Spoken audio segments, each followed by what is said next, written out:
نماز کے بعد اجتماعی دعا مانگنا بدعت ہے. اب فرض نماز کے بعد ہاتھ اٹھا کے آپ فرض نماز کے بعد ہاتھ اٹھا کر دیا دعا کیوں مانگتے ہیں؟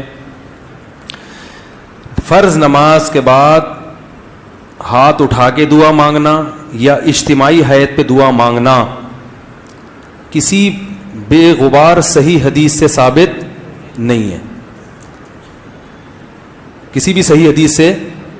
ایک روایت ہے جو ذرا کمزور ہے جس میں آتا ہے کہ ایک دفعہ نبی صلی اللہ علیہ وسلم نے فرض نماز کے بعد ہاتھ اٹھائے ہیں، مگر وہ روایت کمزور ہے، اور اگر اس کو صحیح مان بھی لیا جائے تو ایک دفعہ. سمجھ میں آ رہی بات؟ تو کتنی دفعہ؟ ایک دفعہ. اصول فقہ کی کتابوں میں لکھا ہوا ہے، چاروں مذاہب کی فقہ کی کتابوں میں، کہ حدیث اگر کوئی عمل کثرت سے کیا جاتا ہو اور اس کا نقل کرنے والا صرف ایک ہو تو یہ بات بھی حدیث میں شک پیدا کر دیتی ہے. ایک دفعہ اگر نبی صلی اللہ علیہ وسلم نے کیا ہے تو پتہ یہ چلا کہ اور وہ بھی اجتماعی نہیں، انفرادی طور پر. سمجھ میں آ رہی ہے بات؟ انفرادی طور پر. تو آپ بھی کبھی کبھار انفرادی طور پر رفع الیدین کر لیں. عام معمول اگر نبی کا نمازوں کے بعد فرض نماز کے بعد ہاتھ اٹھا کر دعا کرنے کا ہوتا، چاہے اجتماعی یا انفرادی، تو اس کے نقل کرنے والے کثرت سے ہوتے. سمجھ میں آ رہی اس بارے میں؟ کیونکہ نماز کو تو بہت اہتمام اور اہمیت کے ساتھ احادیث میں بیان کیا گیا ہے، جبکہ ہم دیکھتے ہیں کہ حدیث کی کتابیں اس سے بالکل خاموش ہیں. سمجھ میں آ رہی بات؟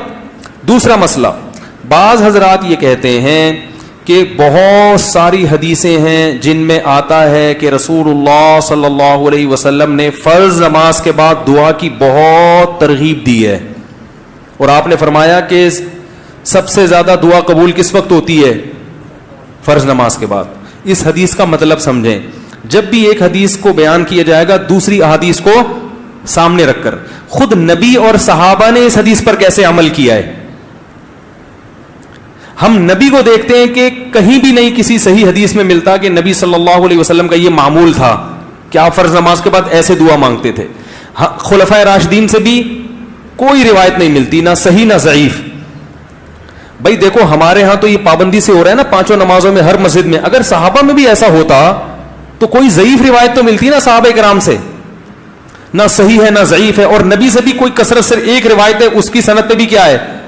ٹھیک ہے، بعض نے اس کو صحیح کہا، بعض نے ضعیف کہا، مگر وہ بھی متفق علیہ صحیح نہیں ہے. تو یہ کیسے ہو سکتا ہے کہ ایک عمل پابندی سے ہو رہا ہو اور اس کا نقل کرنے والا کوئی ہو ہی نہیں؟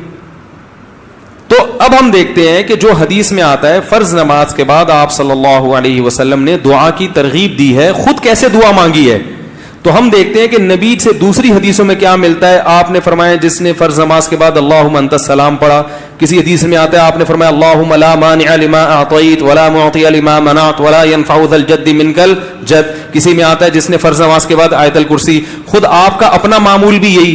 تو پتہ یہ چلا ان کلمات کو حدیث میں دعا سے تعبیر کیا جا رہا ہے. یہ وظائف ہیں. وظیفہ اس دعا کو کہتے ہیں جن کے یعنی لگے بندے کلمات ہوں، اس کو بھی دعا سے تعبیر کیا جاتا ہے. اس کی مثال ایسے ہے جیسے ہم کہتے ہیں افطار کی دعا، آذان کے بعد کی دعا، مسجد میں داخل ہونے کی دعا، مسجد سے باہر نکلنے کی دعا.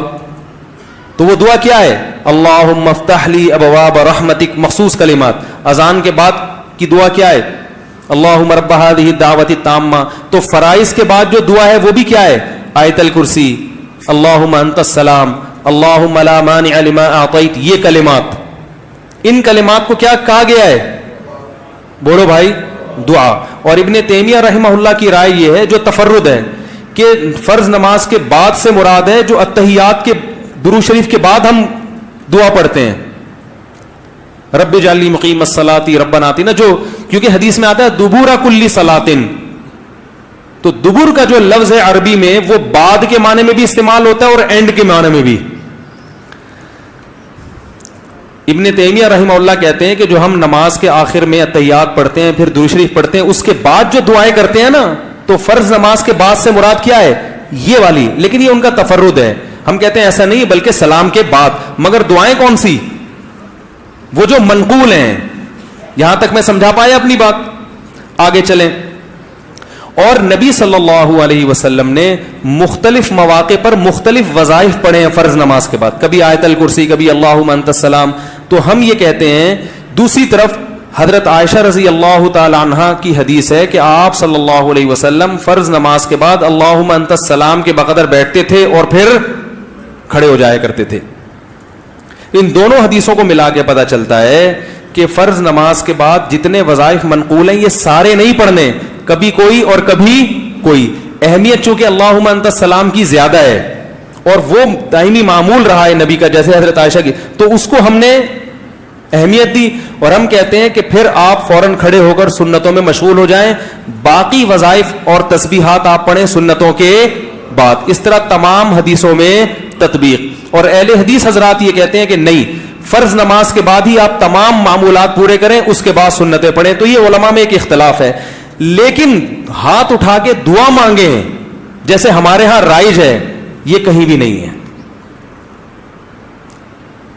حتیٰ کہ چاروں, یہ تو اب یعنی اہل حدیث میں بھی نہیں ہے, وہ تو سب کو پتا ہے نہیں ہے. یہ فقہ حنفی میں بھی نہیں ہے, فقہ شافی میں بھی نہیں ہے, فقہ مالکی میں بھی نہیں ہے, اور فقہ حنبلی میں بھی نہیں ہے. کیونکہ فقہ حنفی کی کتابیں بھی اس سے خالی, فقہ مالکیہ, شافعیہ, حنابلہ, ان کی کتابیں بھی اس سے بالکل خالی. نہ صرف خالی بلکہ اس کے مخالف. فتاوی عالمگیریہ فقہ حنفی کی کتاب ہے نا, اس میں لکھا ہے کہ امام کو چاہیے کہ سلام پھیرنے کے بعد اللہم انت السلام کے بقدر بیٹھے اور اس کے بعد کھڑا ہو جائے. یہ کہیں بھی نہیں لکھا کہ اس میں کیا کرے, اجتماعی دعا مانگے یا انفرادی دعا مانگے, کہیں بھی نہیں لکھا ہوا, بلکہ اس کے خلاف لکھا ہوا ہے. تو اس لیے یہ فقہ حنفی میں بھی نہیں ہے.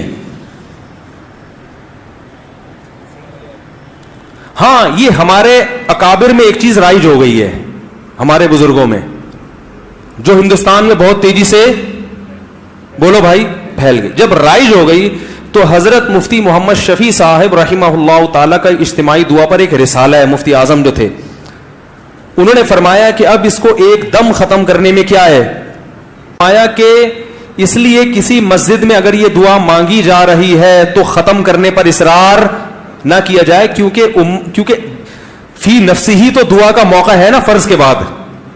بھائی فی نفسی ہی حدیث میں آتا ہے کہ فرائض کے بعد دعا قبول ہوتی ہے, اس کی یہ کیفیت نہیں ہے.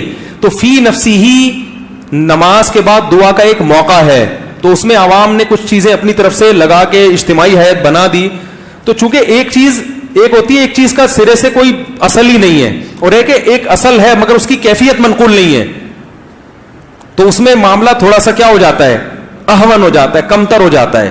تو اس لیے انہوں نے لکھا کہ چونکہ یہ اتنی زیادہ پھیل گئی ہے, اس کو ایک دم ختم کرنا, اس میں فتنہ بہت ہے, اور خود شریعت ہی فتنے کو پسند نہیں کرتی. تو ائمہ کرام کو چاہیے محبت سے لوگوں کی ذہن سازی کریں, لیکن ایک دم اس کو چھوڑنے کی کوشش, بولو بھائی, نہ کریں. یہ کون کہہ رہا ہے؟ مفتی اعظم, جو حضرت مفتی تقی صاحب کے کیا تھے, والد.